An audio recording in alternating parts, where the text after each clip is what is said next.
you're in that middle of building and then all of a sudden you're doing like this electrical walkthrough and you're like, oh, shoot, I didn't think that I wanted this little hub in my mudroom that everybody could come in. And it's good to have a contingency because you might want to add something that you hadn't considered originally.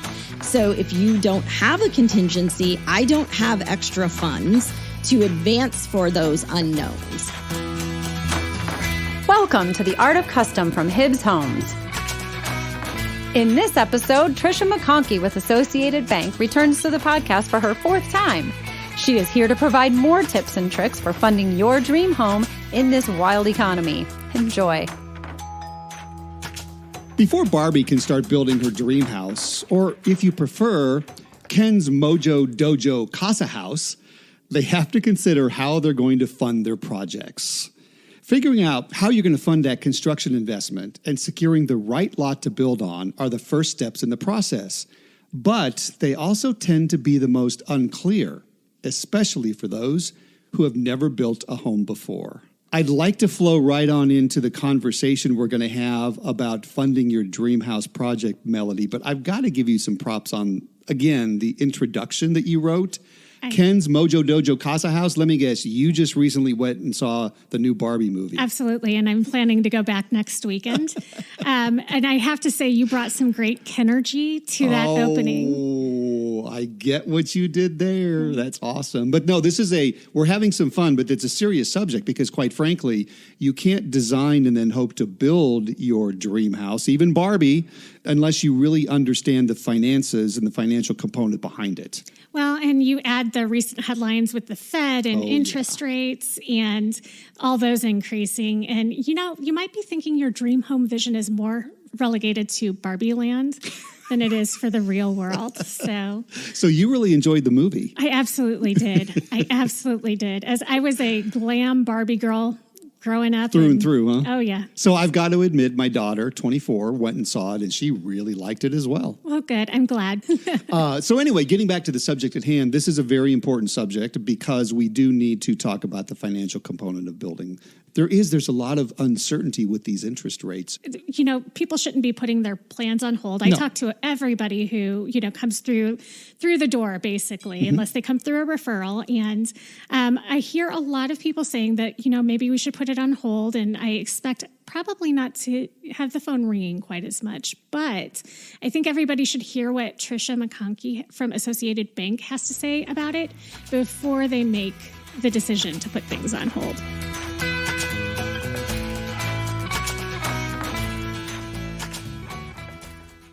Trisha, it is always nice to have you a part of the podcast. You're now a veteran. We figured out this is the fourth time you've appeared on our podcasts. Yep. That means you bring great information and information that our listeners can certainly use when it comes to thinking about how to finance their dream home.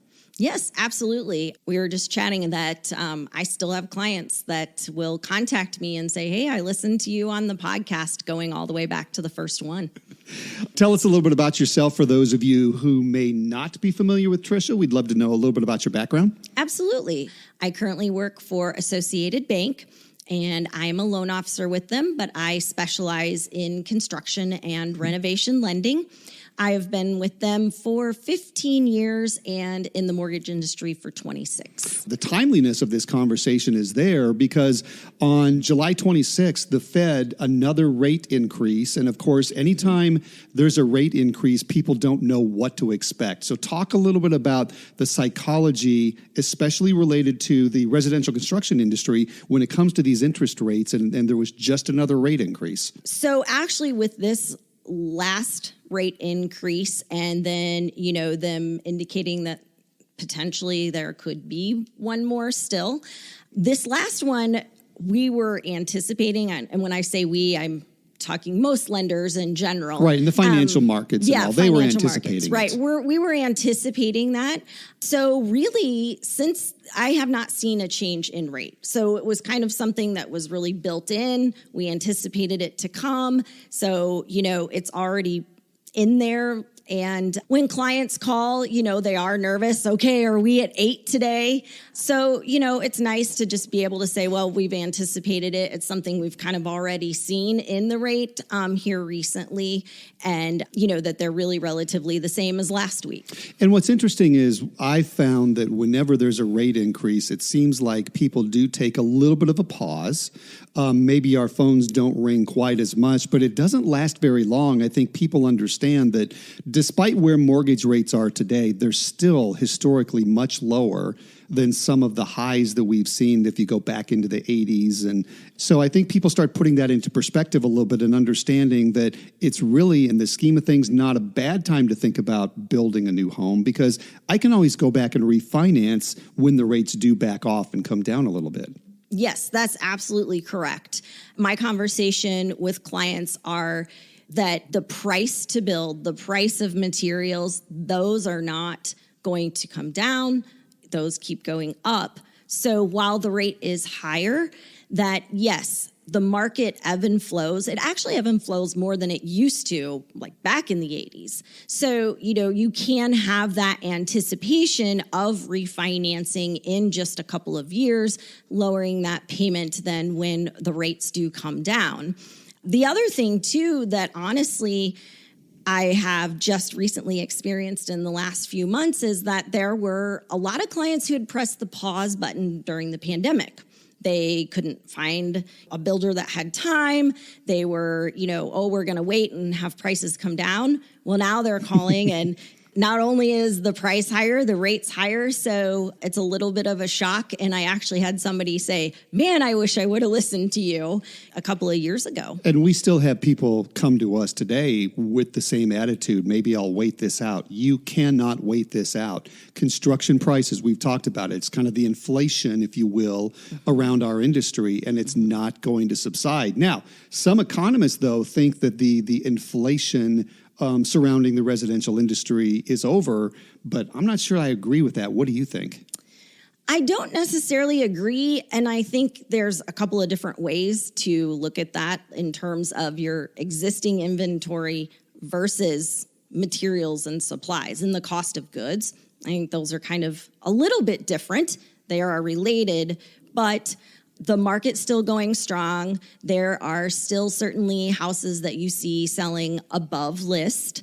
Some of that has to do with where the realtor sets the price just to drive the demand for people to come see the house. So just because an existing home sells above list doesn't necessarily tell you you're still in an appreciating or escalating market. You kind of have to look at the market as a whole.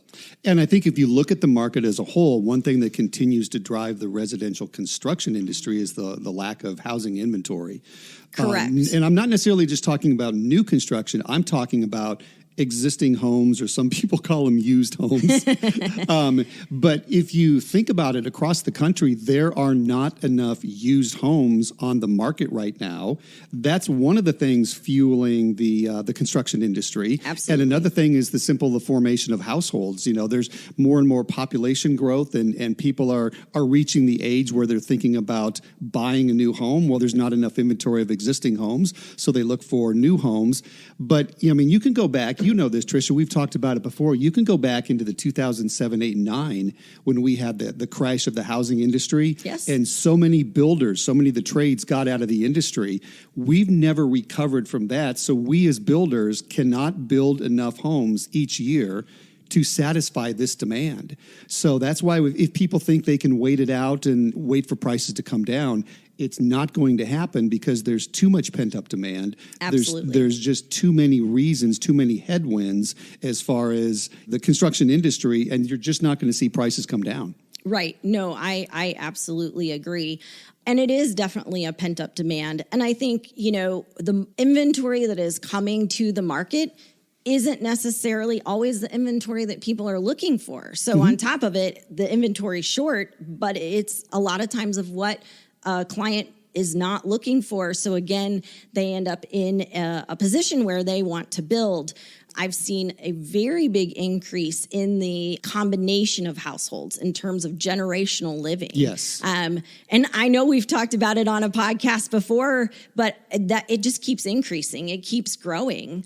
It's a growing trend for sure. We're is. dealing with it in both the markets in which we build. And it's from two phases. Your kids are staying at home a little longer, and then you're bringing in that, generation of the parents, the grandparents, if you will. The grandparents. Coming in to live. I love that term. Before we move on to some other topics, we've talked about some of the challenges, some of the uncertainty.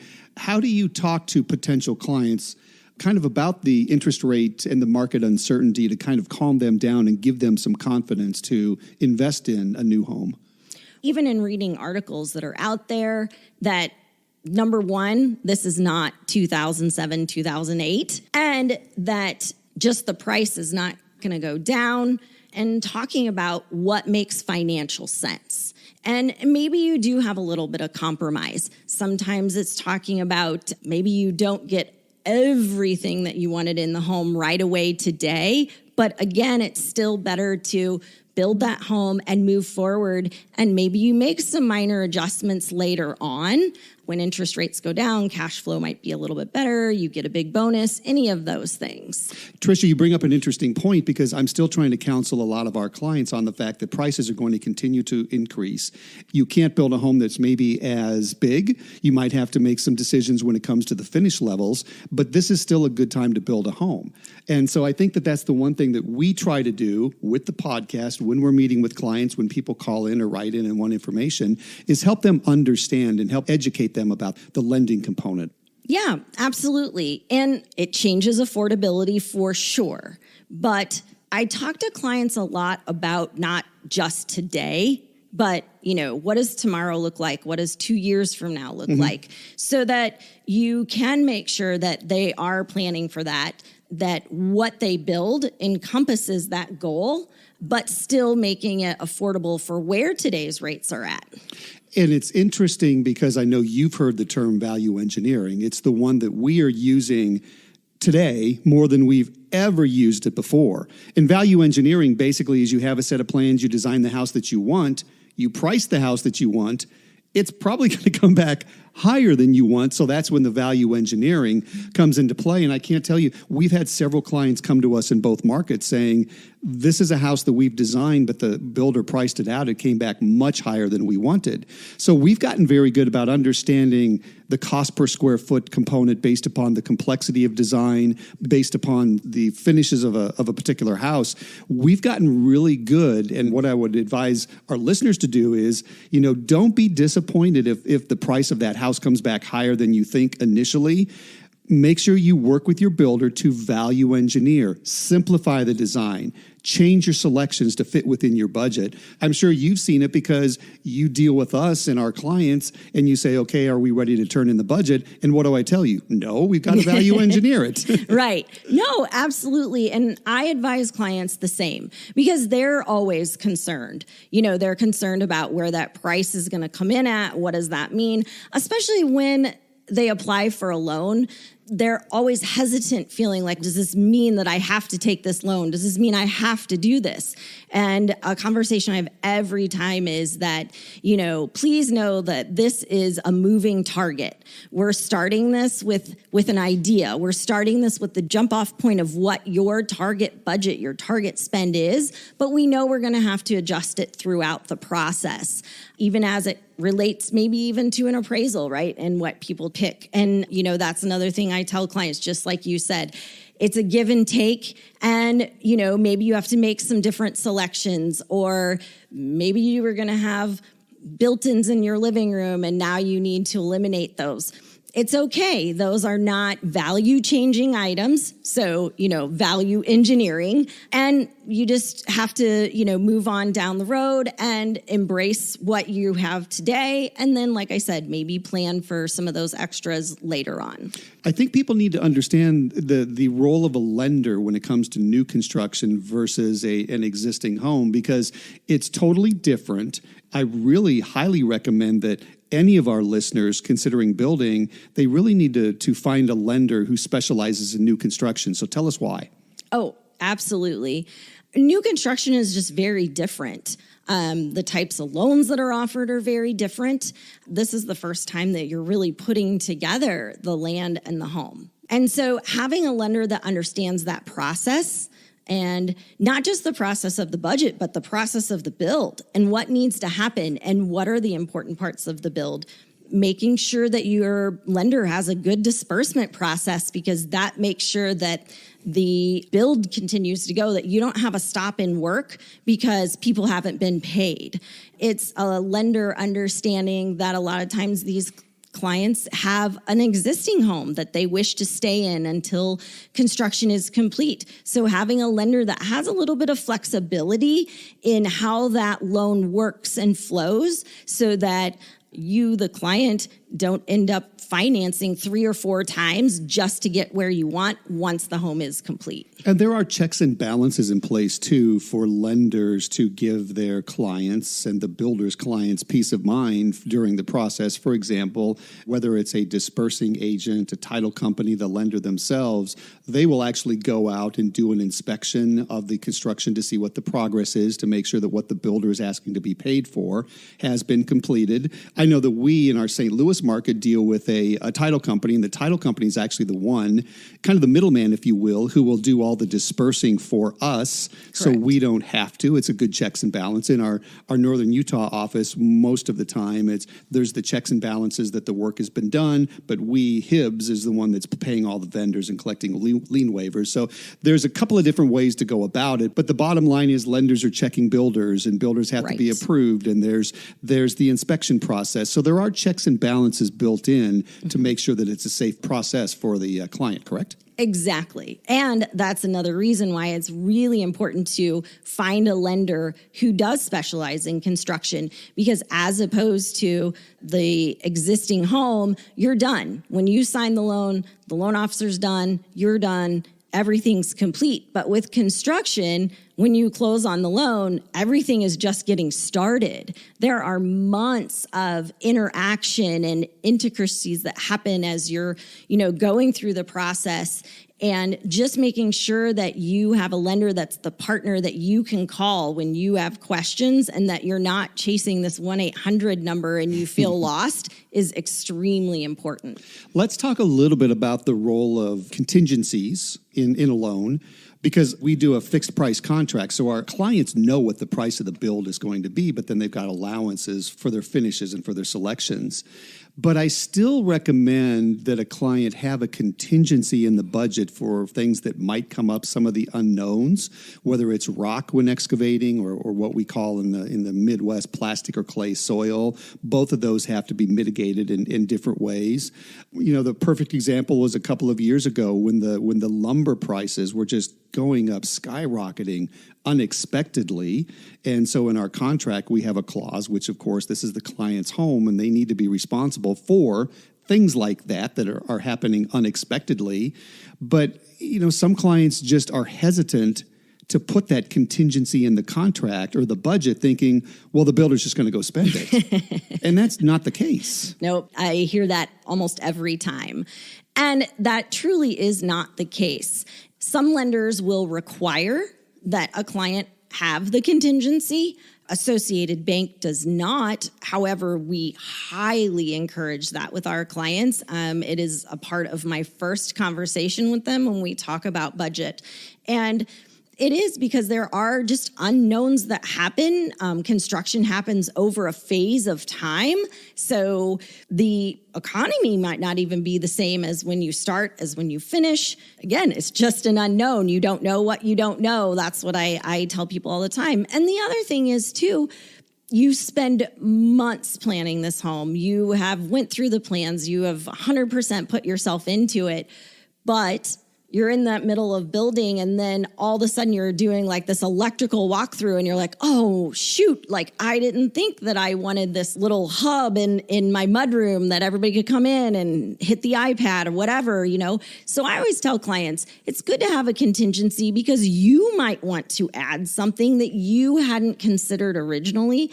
And therefore, having the contingency takes the burden off of you in terms of needing to have that cash, because a lender is going to hold back for construction the amount of the construction contract, the amount we're told to hold back. So if you don't have a contingency, I don't have extra funds to advance for those unknowns. One of the benefits of having a contingency has to do with your allowances.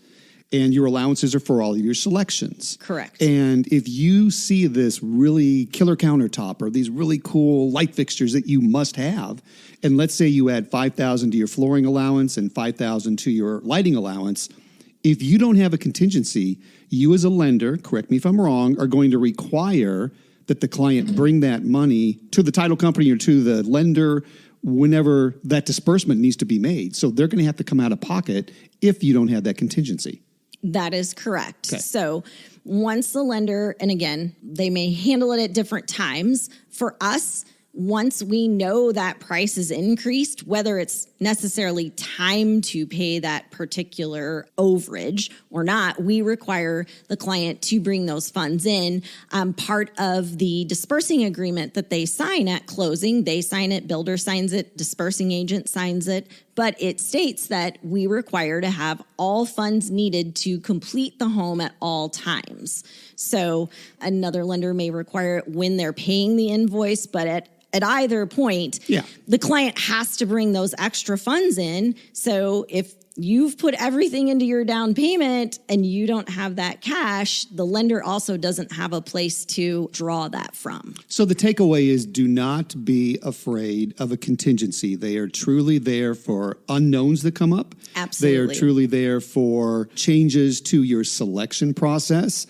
And they will really benefit you instead of having to come to the table later with money that you might not have available. So embrace the contingencies, as I like to say. Yes. And another thing to that is that most construction loans you're making, or during the construction phase of a loan, you're making an interest-only payment only on the funds that have been drawn. Mm-hmm. So the contingency really is just that. It's not costing you anything to be there unless you utilize it. So I also think that's a really important part for people to hear. That's such a great point. And while we're on kind of the terms, if you will, of some of the loans and all, so are we still seeing the one-time close up front, closing on the back end, holding interest rates? Tell us a little bit about what's kind of common and popular around the country right now as far as mortgage loans and for new construction. So actually, the one-time close has made a really big push in the last few years. It used to be only a few lenders hand a loan like that, and now you've seen it where really most lenders have gotten on board with some form of a one-time close construction loan. So ultimately, that means that you're closing the loan before construction starts. It is a permanent mortgage that has a construction feature at the beginning of the loan to handle the building of the home and the interest-only payments. For us, we're a portfolio lender in that nature, and so we're going to retain that loan, which allows us to then, when the home is complete and you're going to now transition out of the construction phase into your regular principal and interest mortgage phase, that we have an additional opportunity to make another down payment. And that's very helpful so that there isn't a need to refinance. You don't need to finance again. There is not a second closing, which is also very nice. No additional closing costs at that point. So clients should be expecting to pay those closing costs at the time they're closing the loan before construction starts. What about interest rates? If interest rates go up, if interest rates go down, what happens if you're closing and your construction takes a year before, it converts to your permanent? What happens with that fluctuation? So again, most lenders offer a couple of options. For example, Associated Bank, we offer a 30-year fixed option as well as some adjustable rate or ARM options as well to the client. In our ARM options, They are fixed for a period of time. 5, 7, or 10 years is what we offer. So that gives the client plenty of time to get through the build. They're not being exposed to the market should interest rates rise during that time. So they're protected that way. And then as soon as construction is complete for us, you could do anything with that mortgage at that point in time. If you had taken out an adjustable rate, and rates have lowered, you have an option to convert to a 30-year fixed at any point after construction is complete. So you can very easily take advantage of those lower rates by doing that conversion option. It varies lender by lender, but a lot are structured that way. Yeah, I found that too, because we deal with several different lenders in the Utah area, primarily dealing with you here. And right. Now, you called yourself a portfolio lender. Mm-hmm. So that's where you're keeping all of the loans within the bank and Correct. Servicing them and all. So what is the other type of lenders, and what's the big difference? Are there pros and cons? The other type of lender would be a lender who is not retaining that servicing, right? They're going to sell that loan. It is disclosed to you. You know that could happen. Some lenders will sell everything, like if you're more of a mortgage broker per se. So when they go to sell that, that means that now if maybe you closed a loan with U.S. Bank that, maybe PNC buys it, right? So your lender could change. When they do that, you have to meet a certain standard in the loans because you're bundling those as a lender and you're selling those out in the public. And so the public has an expectation. And when I mean public, other lenders, right? So they have an expectation of what those loans and that bundle are going to be like.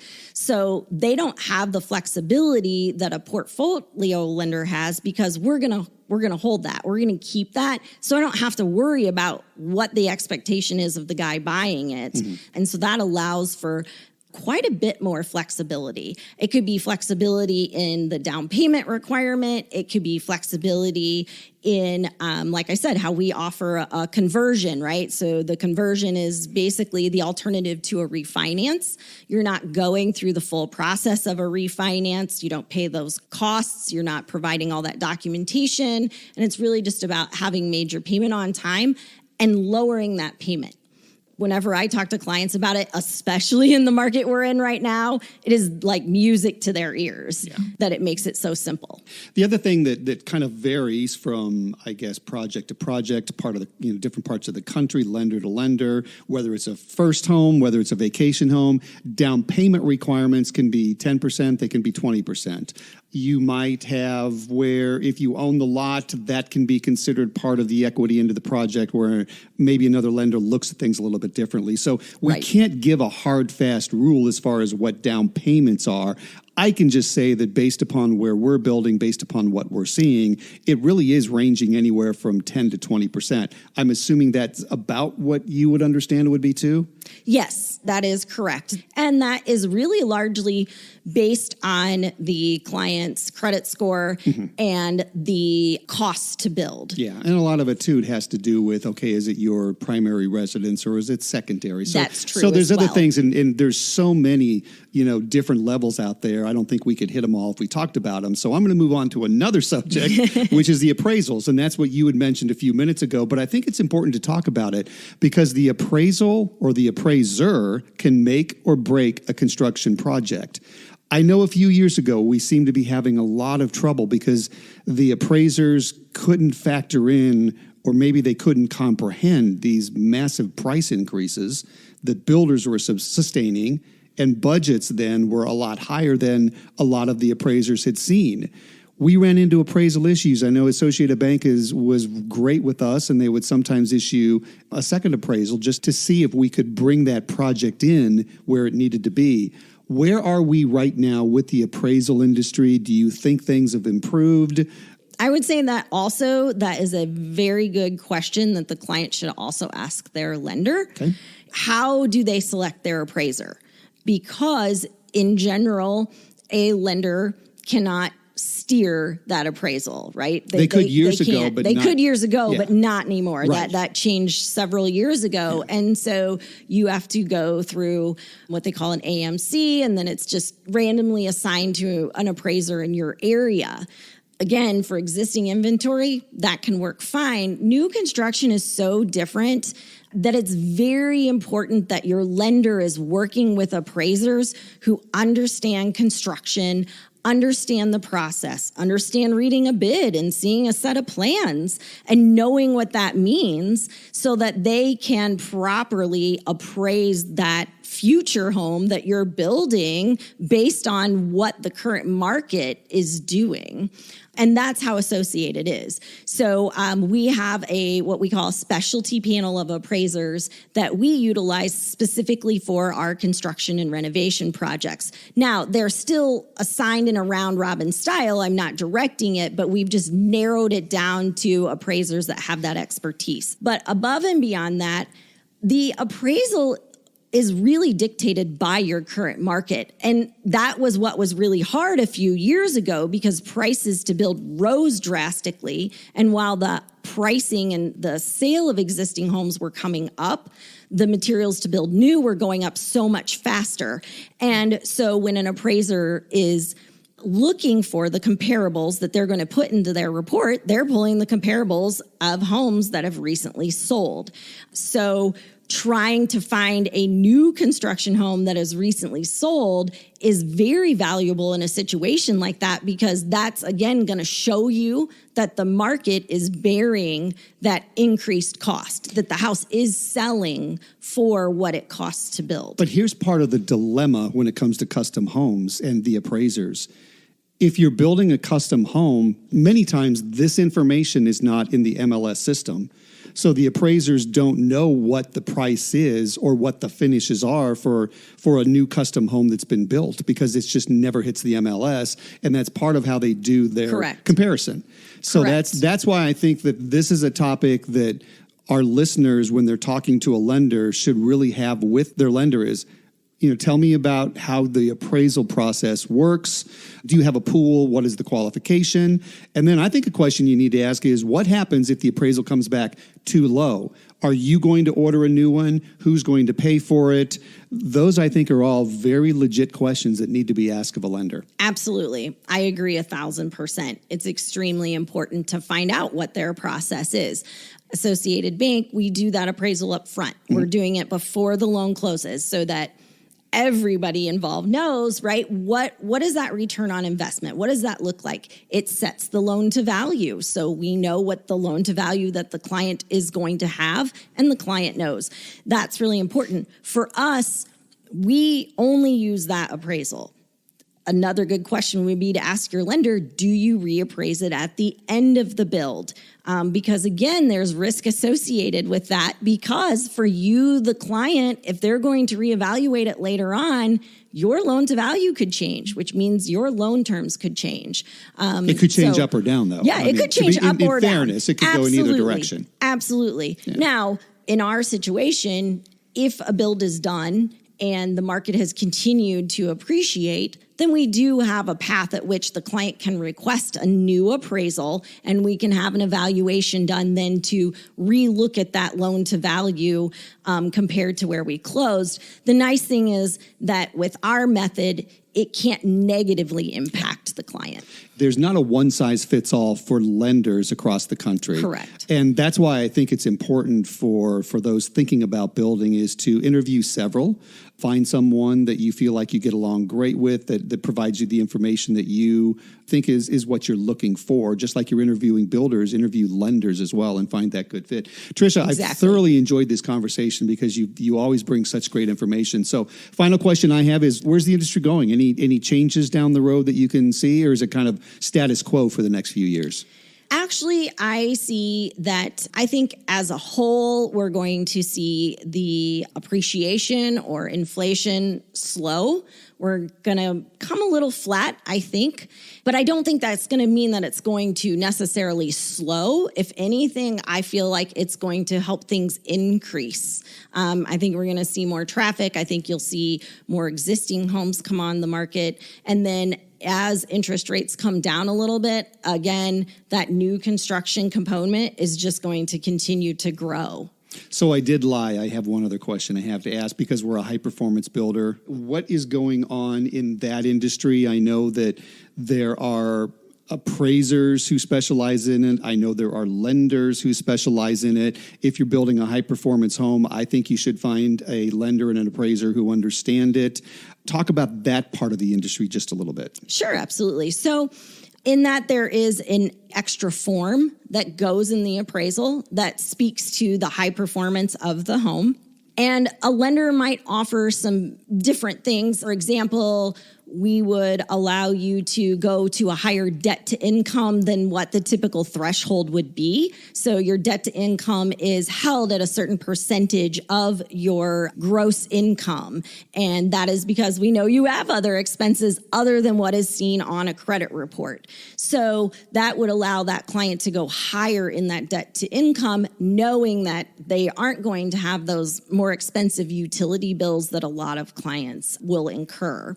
And then the other thing is, too, a lot of it is related to what availability and data is out there in that area for green homes in terms of being able to have other homes there for those comparables and again, seeing that value come out when they're doing the valuation. Excellent. So just like when you're selecting your architect up front, selecting your builder up front, I highly recommend and assume you agree, pick your lender up front, put this whole package together, the whole partnership of everybody that can work toward your goal of what is the budget. Knowing the budget then can help set the design. The lender can be working on the financing behind the scenes. You can be working on the design. You can be working on the selections. By putting that whole package together up front, I think it makes for a much more enjoyable, stress-free process when building your custom home. No, I totally agree. I really think that clients should interview their lender the same way they would interview their builder and ask some of the same questions. You know, what is your experience? Who have you worked with? How long have you been doing this? How long has your bank been doing this? Because just like you want a builder that's experienced and knowledgeable, you want the same thing in your lender. Totally agree. So, 4 appearances on The Art of Custom. You feeling more comfortable? Because you certainly did a great job. Yes, I'm ready for number 5. Well, Trisha, seriously, thank you very much. You always bring just a wealth of information, very well explained, and hopefully this has really given our listeners the confidence to understand the lending component of the new construction. So thank you very much. Yes, thank you for having me.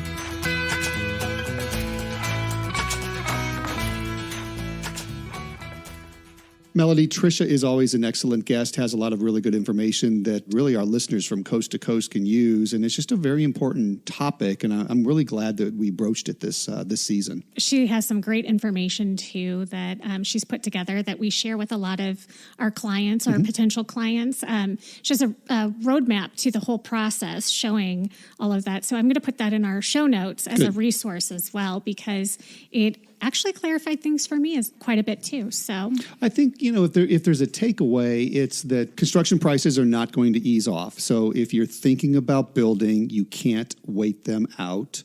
Interest rates have, even though there was a recent hike, that's already been kind of factored into the equation, if you will, for the mortgage rates. We might experience another one before the end of the year. But Trisha seems to think that this still is a very good time to explore building. And the other takeaway is, keep in mind, even if you lock in at a rate right now, if that rate comes back down, you can certainly refinance. Or if rates back off before the home is finished, you can take advantage of that as well. So just keep all that in mind when you're thinking about, is this the time to build that house? And I think the other great piece of information that she shared was how to choose the lender. I didn't realize that there were sometimes, you could be reappraised. If you're worried about interest rates, finding somebody that will not come out and reappraise and put that loan in danger seems like an even bigger point right now then. So yeah, totally agree. Yeah. So we just want to thank everybody for tuning in then, don't we? Yeah, it's been a very educational in many ways. I'm learning all about the Barbie movie as we go along as well. But no offense, Melody, I think Trisha's information was a little bit more timely and helpful for everybody. I mean, potentially, but I don't have the energy or the kinergy to argue that. Oh, I tell you what, instead of more puns, tell us more about any resources and or phone numbers and all that fun stuff. Yes, so we will have our guide to construction lending up on the show notes. And if you have the time, please rate, review, and subscribe to us on Apple Podcasts. That helps us get found by other people who are interested in building their dream home. And we also encourage you to reach out to us with any questions. You can call us at 314-266-9709 and leave a message. That's not an answered number, but we'll get back to you if you leave us some contact information there. And we do like to hear from our listeners and interact with them, so we do encourage that. And thanks, everyone, as Melody said, for listening. And we look forward to you joining us for our next episode of The Art of Custom.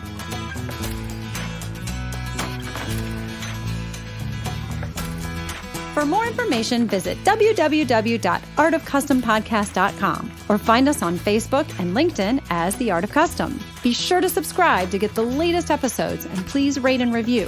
The Art of Custom is produced by Hug Monster Sound with original music by Adam Frickfordine. Thanks for listening.